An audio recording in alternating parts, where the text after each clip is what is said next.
Les dernières années ont été particulièrement fastes pour Angèle.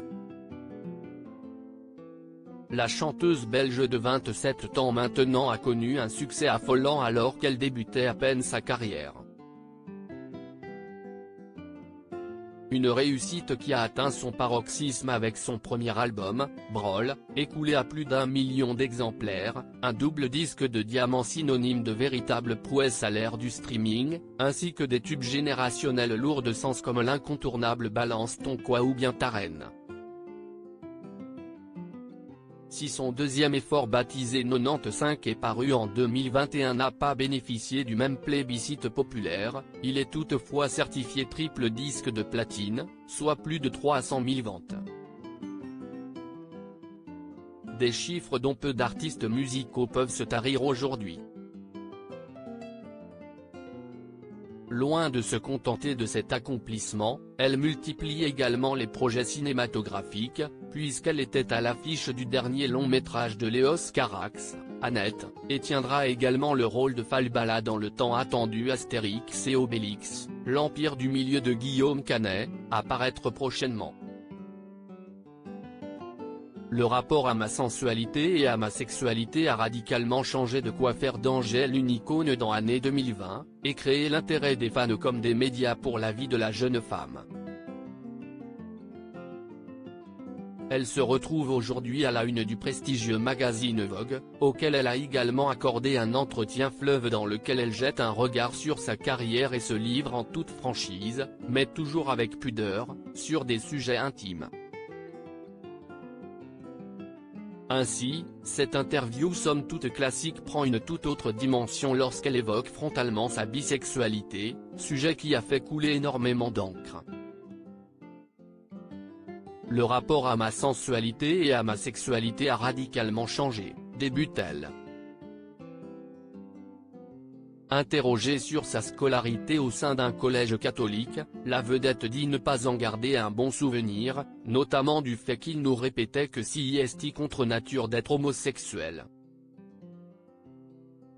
Elle affirme par ailleurs qu'à 13 ans, elle sentait déjà qu'elle était aussi attirée par les filles.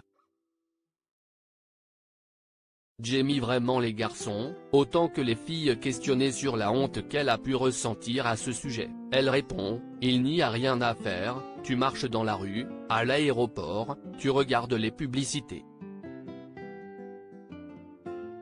Quand on te montre un couple, si est toujours un couple hétéro, et si est un couple gay, si est le sujet. Point, donc, au départ, l'attirance pour les filles, si est un truc que je réprimais, bien sûr. Mais étant bi, ça m'arrangeait d'être aussi attiré par les mecs, car j'aime vraiment les garçons, autant que les filles. Ça faisait que c'était plus simple de le dissimuler, enfin de me le dissimuler. Et le cheminement avant d'assumer cette sexualité a été pour le moins tortueux. Quand j'ai éprouvé des sentiments pour une fille, au point de vivre une relation, je n'ai plus pu considérer les filles comme une parenthèse. Je me disais à l'intérieur, Angèle, toute ta vie t'as essayé de garder cette porte close, maintenant qu'elle est ouverte, on y est. J'ai beau avoir pris la parole sur l'homosexualité, avoir écrit Ta Reine et pas ton roi, être devenu une icône bisexuelle pour certains, il y a 1000 petites choses de la vie quotidienne qui te rappellent que tu es en marge, argumente la jeune femme. Je suis plus en phase avec l'idée du polyamour. Angèle confesse par la suite que sa notoriété ne l'a pas aidée à assumer ses désirs. Et alors que la question sur son statut amoureux actuel arrive, elle assure, ça, je ne veux plus y répondre. Parce que ma vision du couple a tellement changé. À ce moment-ci de ma vie, je ne le perçois plus comme un lien essentiellement exclusif. Je suis plus en phase avec l'idée du polyamour, donc ce serait rentrer dans des détails trop intimes de commencer à expliquer ce que je vis. Mais une chose est sûre, les enfants, ce n'est pas pour tout de suite.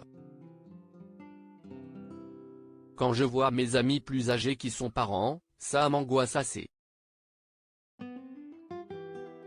Disons que je ferai le point dans 5 ans. Mais déjà, avant d'entreprendre la création d'un être humain, je voudrais arriver au bout d'une bonne thérapie pour me connaître à fond, et être sûr de ne pas reproduire inconsciemment des mécanismes sur mes éventuels gosses, admet-elle lors de cette interview qui aura finalement été riche en enseignements sur la vie personnelle de la star belge.